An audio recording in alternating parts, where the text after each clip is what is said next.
Hello, I am Dan the Fan Man, and I'm here to help you guys with your conclusion paragraphs, give you some insight, or maybe help you get started.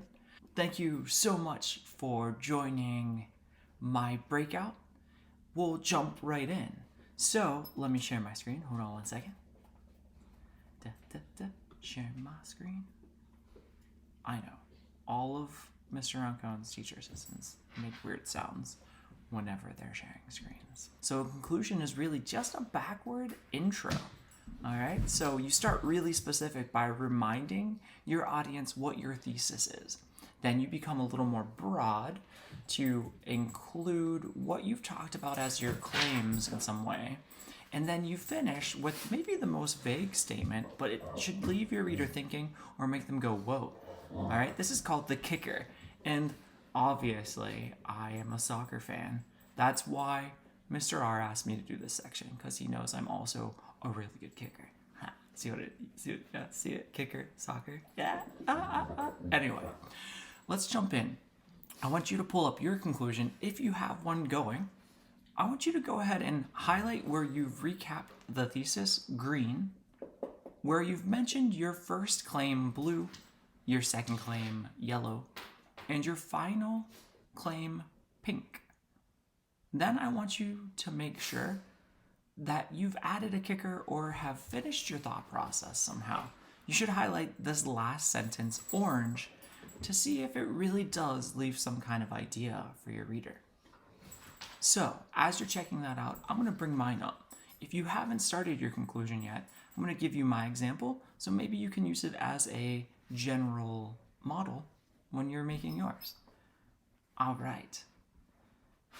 Let's see here. Perfect. Here's my conclusion, and you can compare it to yours or look at it as a way to get going. My first sentence says, all in all, it's clear that Shakespeare wanted the reader to see Cassio as a good person, a lighthouse in foggy landscape of corruption. All right. Now, this goes back to my original statement of what I was explaining in my answer. All right. I know this is going to look similar to some of the other things you've checked out if you've been following the other breakouts. But in the original statement of our thesis, it says, though Cassio shares an inappropriate conversation with Iago, he's one of Othello's truly good guys. So in green, that's the point I'm trying to make here. So I'm going to highlight this green. It's clear that Shakespeare wanted the reader to see Cassio as a good person. So I'm making sure that I am covering the main point of my essay again. All right, now my next few sentences are going to be me reminding my reader what my claims were. The concern and respect he shows for Othello marks him as a genuine friend. Ooh, that was one of my things. I'm going to highlight it blue. Cool. Furthermore, his interactions with Desdemona show how he constantly remained chivalrous, even as Iago played him against his lieutenant. Go ahead and highlight that yellow, because that was my second claim I was making. And my third claim, additionally, Cassio sees to and accepts the outcomes of the bad decisions he makes, like that of Wild Party Cassio. Oof, yeah, he made some bad decisions, had a little too much partying going on in one of the scenes, Act 3.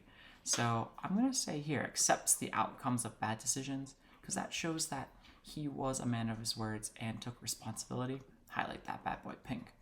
All right, now comes my closing where I add my kicker. It says, time shows that many of the characters in Othello find themselves on a dark path. Ooh, hold on.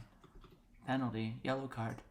I gotta make this italics because that's the name of our play. Whew, dang. I didn't want to get red carded. I'm glad I got a yellow instead.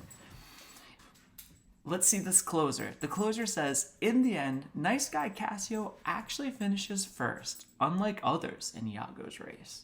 So that's my final food for thought for my readers. I'm a big fan of using my last sentence to circle back to my first, to really give complete closure. So I'm going to highlight this orange because it's part of my hook. And to make sure I've done what I wanted, I'm going to hop up here really fast and reread my first sentence. My first sentence says, nice guys finish last.